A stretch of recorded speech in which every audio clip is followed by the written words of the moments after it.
बदकिस्मती देखे कि DGI-SPR की सारी प्रेस कॉन्फ्रेंस तहरीक इंसाफ से शुरू हुई और तहरीक इंसाफ पे खत्म हुई। जो भी अपना हक मांगता है उन पे ये स्ट्रेट फायर कॉल देते हैं। 4.5 करोड़ सूबे का वजीर आला अडियाला के सामने बैठा सड़क पे धरना दे रहा है और जेल के अंदर बैठा एक अदालत के हुक्म को नहीं मान रहा। साहब हमें 1980 से करना शुरू करेगा। जब इन्होंने इन लोगों को क्रिएट किया तब इनके ये लोग बड़े अच्छे लोग थे, तालिबान थे, मुजाहिदीन थे, अब वो लोग खवारिज बन गए हैं। तो एहतसाब फिर हम सन 80 से करेंगे। बाद एक नए वजीर आला का इंतखाब हुआ तो ये जो इन्होंने इस इंतखाब को, इस अमल को रोकने की कोशिश की वो तारीख में याद रखी जाएगी। जनाब स्पीकर, नौ मुंतखब वजीर आला सोहेल आफरीदी साहब जब मुंतखब हुए तो उन्होंने अपना हर एक आईनी और कानूनी रास्ता इख्तियार किया। अपने कायद इमरान खान साहब से मिलने गए, अदालत से अदालत ने भी इजाजत दे दी, लेकिन आप डिठाई देखें कि जेल में बैठा एक उसने अदालती हुक्म मानने से इनकार कर दिया। 4.5 करोड़ सूबे का वजीर आला अडियाला के सामने बैठा सड़क पे धरना दे रहा है और जेल के अंदर बैठा एक अदालत के हुक्म को नहीं मान रहा। अब अदालतों को भी सोचना होगा, या तो इनको अदालतें बंद करनी चाहिए फिर कि जेल में बैठा एक सुपरडेंट जो कहने पे एक सुपरडेंट है वो एक इस्लामाबाद हाई कोर्ट का फैसला नहीं मान रहा, तो फिर ये जो लाखों करोड़ों खर्चा जो अदालत पे हो रहा है तो अदालत को अपने अदालत बंद करके या तो यहां से यूनिवर्सिटियां बनानी चाहिए इनको, और या फिर इनको जो अपने फैसले जो ये फैसले कर लेते हैं उनको इंप्लीमेंट करनी चाहिए। जनाब स्पीकर, मैं TLP की बात करूंगा। जो स्टेट ने मुरीद के में किया ये वही 26 नवंबर का जो सानेहा था उसको रिपीट किया। सबसे पहले उन्होंने 26 नवंबर को तहरीक इंसाफ को निशाना बनाया, हमारे लोगों को शहीद किया, और उसके बाद TLP की लोगों को मुरीद के में शहीद किया। जनाब स्पीकर, अगर आप पाकिस्तान की आईन को उठाएं, पाकिस्तान के आईन में एहतजाज करना, धरना देना, जलसा जुलूस करना हर शहरी का हक है, लेकिन रियासत जो 26 नवंबर से लेके आज तक जो इन्होंने रवैया इख्तियार किया हुआ है कि जो भी धरना देता है, जो भी एहतजाज करता है, जो भी अपना हक मांगता है उन पे ये स्ट्रेट फायर कॉल देते हैं। इन्होंने 26 नवंबर को हमारे लोगों को शहीद किया, इन्होंने मुरीद के में TLP के लोगों को शहीद किया। अगर इनका ये ख्याल है कि स्ट्रेट फायरिंग करने से, लोगों को शहीद करने से लोगों की आवाज दब जाएगी तो लोगों की आवाज कभी भी नहीं दबेगी। और उससे बढ़ के आप DGI-SPR का रोल देख लें कि जब इस सूबे का कायद, जिसको मैंडेट मिला है कायद इमरान खान साहब को, वो अपनी पार्टी के एक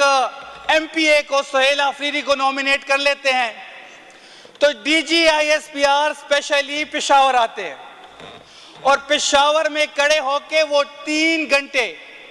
उनको लाइन ऑर्डर पे बात करनी चाहिए थी, उनको अफगानिस्तान का जो बॉर्डर लाइन पे हमारे इश्यूज थे उस पे बात करनी चाहिए थी, उनको जिस सूबे में दहशतगर्दी हो रही है उस पे बात करनी चाहिए थी, बाजोड़ में जो हालात है उस पे बात करनी चाहिए थी, जो कार्टलैंग में ड्रोन हुआ उस पे बात करनी चाहिए थी, जो वादी तिरा में उन्होंने ड्रोन किया उस पे बात करनी चाहिए थी।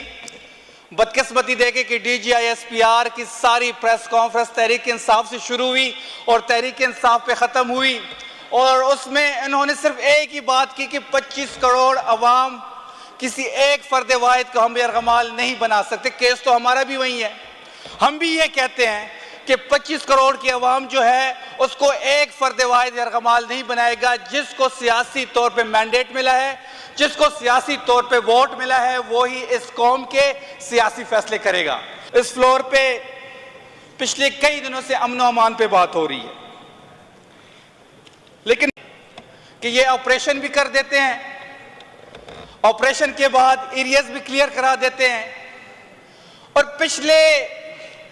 2003 से लेके 2025 तक इनका यही रवैया रहा है। इन्होंने हजारों ऑपरेशन किए हैं, टारगेटेड ऑपरेशन भी किए हैं, फुल फ्लैज ऑपरेशन भी किए हैं, ज़रब अज़ब भी हो गया है और पता नहीं कौन कौन से ऑपरेशन हो गए हैं।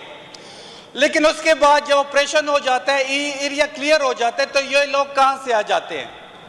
अगर ये एहतिसाब की बात करते हैं, ये तहरीक इंसाफ को टीटीपी का जो है वो एक सियासी विंग करार देते हैं, फिर हिसाब हमें 1980 से करना शुरू करेगा। जब इन्होंने इन लोगों को क्रिएट किया तब इनके ये लोग बड़े अच्छे लोग थे, तालिबान थे, मुजाहिदीन थे, अब वो लोग खवारिज बन गए हैं। तो एहतिसाब फिर हम सन 80 से करेंगे। जनाब स्पीकर, आखिर में जो इस सूबे के अमन व अमान के हालात हैं वो आप सबके सामने हैं। हर एक डिस्ट्रिक्ट इस वक्त, खासकर मैं अगर अपनी सदर्न डिस्ट्रिक्ट्स की बात करूं या बाजोड़ की बात करूं या जो हमारा अफगानिस्तान के साथ बॉर्डर है वहां पे हालात की बात करूं, तो ये इस रियासती इदारे का जिम्मेदारी है कि वो इस रियासती इदारे की जिम्मेदारी है कि वो इस मुल्क का तहफ़्फ़ुज़ करें, ना कि इस रियासती इदारे का ये काम है कि वो अपनी सारी एनर्जी इमरान खान और तहरीक इंसाफ पे सर्फ करे। सुपरडेंट जो कहने पे एक सुपरडेंट है वो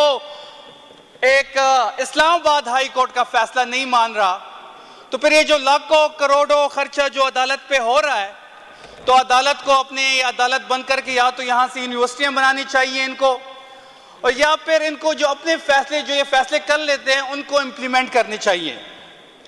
जनाब स्पीकर, मैं टीएलपी की बात करूंगा। जो स्टेट ने मुरीद के में किया, ये वही 26 नवंबर का जो सानिया था उसको रिपीट किया। सबसे पहले उन्होंने 26 नवंबर को तहरीक इंसाफ को निशाना बनाया, हमारे लोगों को शहीद किया,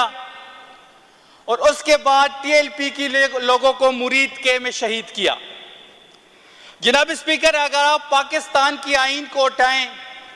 पाकिस्तान के आईन में एहतजाज करना, धरना देना, जलसा जुलूस करना हर शहरी का हक है, लेकिन रियासत जो 26 नवंबर से लेके आज तक जो इन्होंने रवैया इख्तियार किया हुआ है कि जो भी धरना देता है, जो भी एहतजाज करता है, जो भी अपना हक मांगता है, उन पे ये स्ट्रेट फायर कॉल देते हैं। इन्होंने 26 नवंबर को हमारे लोगों को शहीद किया, इन्होंने मुरीद के में टीएलपी के लोगों को शहीद किया। अगर इनका ये ख्याल है कि स्ट्रेट फायरिंग करने से, लोगों को शहीद करने से लोगों की आवाज दब जाएगी, तो लोगों की आवाज कभी भी नहीं दबेगी।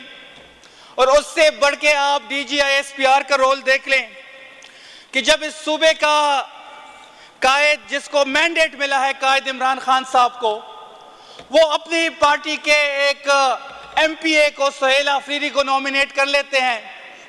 तो DGISPR स्पेशली पेशावर आते हैं और पेशावर में खड़े होके वो 3 घंटे,